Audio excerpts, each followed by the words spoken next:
Hello Year 9. I hope you are all keeping well and staying safe in this challenging period. My name is Mr. Urquhart and I will be creating your lessons for you this term. Today will be the first lesson of your new topic, which will be an overview of the First World War 1914 to 1918. Unfortunately, we did not get to finish our suffragette topic in the way that we would like, so the next major event for us to cover chronologically is World War I. And as you can see by the driving question for today's lesson, what were the long and short-term causes of World War I? As you will see, the first thing I would like you to do is to complete a knowledge organizer quiz compiled on areas you would have looked at last term on women. If you go into your history class and find L1, Causes of World War I, and locate the document that says Victorian Women Knowledge Quiz, that will be what you need to complete first. Make sure you pause the video while you are doing the quiz so you do not fall behind. Please pause the video now and complete the quiz.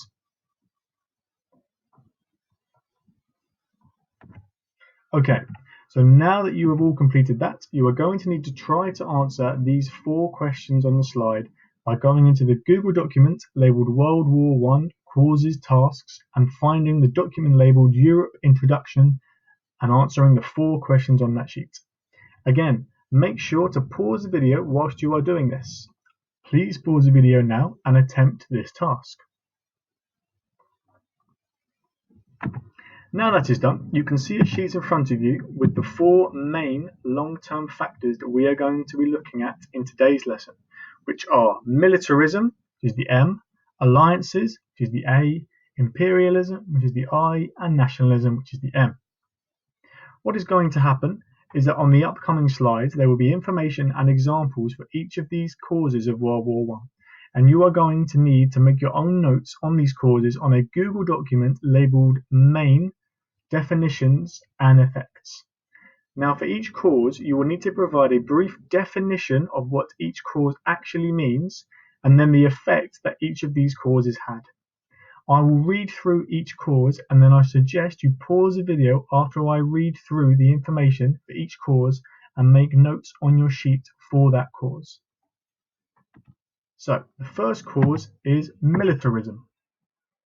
Militarism is the process of countries making their armies bigger. This involves calling up huge numbers, often millions, of men to the army and spending huge amounts of government money improving weapons, building warships, submarines, and aeroplanes. Countries were constantly looking at their neighbours' armies and felt they had to maintain a stronger army than their rivals. If there was a war, each country knew that failure to keep up could end in disaster. As a result, as each country improved its fighting capabilities, other countries tried to improve theirs more. This created a dangerous situation. With such impressive armies growing across Europe, there was a temptation for one of these countries to use its army.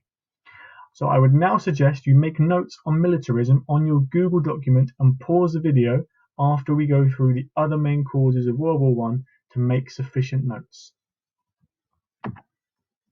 This source shows us just how much German military spending increased from 1870 all the way up to 1914 when World War I began. This shows how Germany had adopted a policy of militarism and was increasing its military spending so much in order to achieve superiority over other European nations. In this source, although it is hard to see, this is another example of Britain this time, showing off its naval superiority by how many classes of ships Britain's navy had built. This would have helped Britain's fighting capacity enormously, as an island having control of the seas around you is incredibly important, which is why at this time Britain had the largest navy in the world. Now we move on to our next letter, which is alliances. An alliance is an agreement between countries to help each other in the case of war. With huge armies growing across Europe, it became clear that the next war would be extremely destructive. No country thought it could win that war alone, so the countries looked for alliances to protect themselves. It was hoped that these alliances would be so strong that the countries of Europe would be so intimidated by their rivals that there could never be a war. This system had worked well in the early 1800s when Napoleon was eventually defeated by Britain, Prussia, and the Netherlands, and it was hoped that such a system would be equally effective in dealing with Germany, who seemed the greatest threat to peace in Europe. In this source, we can see just how complex the alliance system was in Europe pre-World War One. These groups were generally split into three sides: the Triple Entente, which was Russia, France, and Britain; the Triple Alliance, which featured Italy, Germany, and Austria-Hungary; and the Balkans of Serbia and Bulgaria, which the Ottoman Empire was also involved with as well. In this diagram, you can also see how these alliances benefited each nation in terms of sending aid and resources to the other if it needed it to strengthen their alliance. The next source gives us a clearer idea geographically of where these alliances were and how connected they were to one another. The Triple Alliance was fairly central in Europe, with the German Empire, Austro-Hungarian Empire, and Ottoman Empire all allied, whereas the Triple Entente bordered either side, including nations such as Britain, France, the Russian Empire, and Italy, which had decided to switch sides to join the so-called Triple Entente in 1915, 1 year into the start of World War I, having previously declared itself as neutral. This map shows how difficult a potential conflict could be when countries are fighting on numerous borders against their opponents. Neutral countries are also importantly labelled, as these nations sought to stay out of any conflicts and not participate in a global war of any kind. Next up, we have imperialism. Imperialism is the process of taking over other countries in order to create an empire. Spain and Portugal were the first European countries to create an overseas empire when they conquered Central and South America, making them the wealthiest nations in the world. Over the next 400 years, Britain and France have been building their own empires, and by the 1800s were the world's richest countries. Due to the Industrial Revolution, Britain increased its empire to provide materials for its factories. By 1914, all the major powers had large empires. However, Germany was late to the party, having formed in 1871. It lacked the resources to feed its own industrial revolution and looked jealously at Britain and France. Germany was determined to have its own empire, even if it meant war. Source 5 highlights just how much of the planet was ruled by the British and French empires, whereas Germany had a much smaller empire which it wanted to change as soon as it could, because Germany wanted to expand its influence. You should also note that if a global conflict were to break out, that ruling country could ask their colonies for soldiers and resources to help them fight. An example of this would be Britain requesting help from Australia, Canada, and India, as you can see on your source, which shows you how important having a large empire was during this period. And last but not least, we have nationalism. Nationalism is the sense of belonging to a country and the belief that the will of the people and government is the same. To make this unity stronger, the government tries hard to make the people believe that their country is better than the other countries around it. Nationalism had proven very popular and convinced both the people and their governments that they couldn't possibly lose a war to an inferior country. This was extremely dangerous, as each country was convinced it could beat the others, despite the huge armies and alliances that were put in place to prevent a war. Despite being surrounded by potential enemies, Germany was convinced it could win a major European war, even if they had to fight Britain, France, and Russia all at the same time. Now, on this and the next slide, I would like you to attempt to write down what you think the messages are of the two sources you're about to see. You will need to go onto the Google document labeled Source Questions, and just for the first two sources, write down what you think their messages and what they are trying to tell people. The British Bulldogs in Source 6 are labelled Australia, New Zealand, South Africa, India, and Canada. And if you're stuck for why that is relevant, have a look at Source 5 a few slides ago to see if you can figure out why they've been chosen especially. To provide some context for this source, this is a German poster showing Germany and their allied soldiers pointing their bayonets at countries represented by people. The countries are Japan, England, Serbia, Poland, France, and Russia. So hopefully you should be able to figure out why these countries are being targeted specifically by Germany and their allies. And if you can't, have a look at slide 9, and that should be of some help to you. What I would now like you to do is to open the Google document labeled exam question and answer the exam style question on the sheet provided on that document. This information is also on that document. Broadly, what you are going to need to do is to write a paragraph about the 4 long-term causes of World War I that we have looked at so far. You can do this by providing a definition for each cause and the effect of it, which you should have already done, with your main definitions and effect sheet. So if you're stuck, you can use that. You can now pause the video to give this a go, as more details are provided to you on the Google document. You are now going to watch a short video about World War I and answer these questions in front of you. The video itself is under Causes of World War I Resources, and if you can't find it there, I have attached a URL at the bottom of the slide just in case, which you can type into YouTube. The questions are located under World War I Causes tasks and are labelled video questions, so you can now pause this video and go watch the other video and answer the questions on that question sheet provided.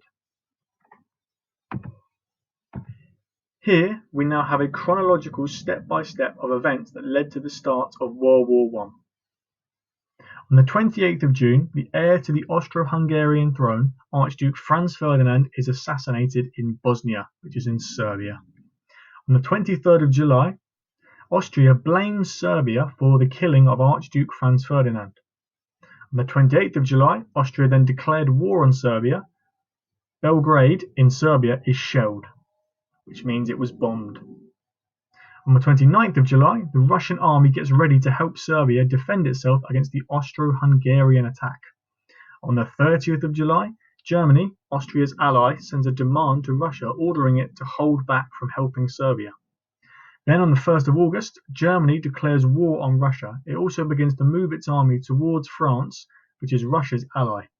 On the 2nd of August, the French army is put on a war footing, ready to fight a German invasion.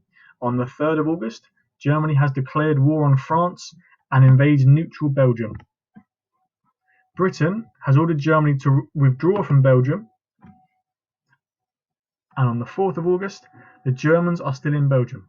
Britain has declared war on Germany. To complete the picture, Austria has declared war on Russia. In front of you, this slide has been split into 2 columns of long-term and short-term.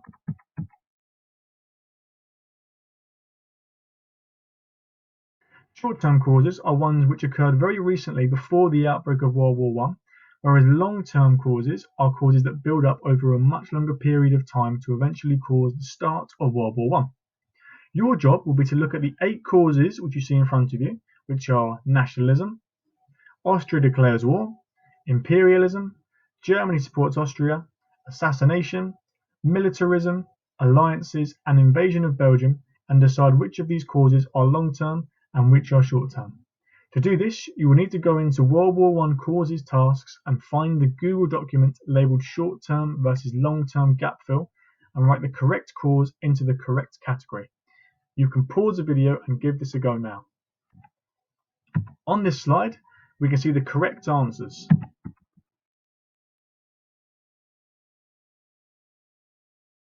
Those being, for short-term causes, assassination, referring to Archduke Franz Ferdinand, Austria declaring war, Germany supporting Austria, and Germany invading Belgium in order to sweep round and overwhelm France.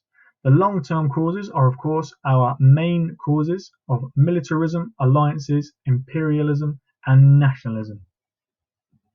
I would now like you to rank our 8 causes in order of significance.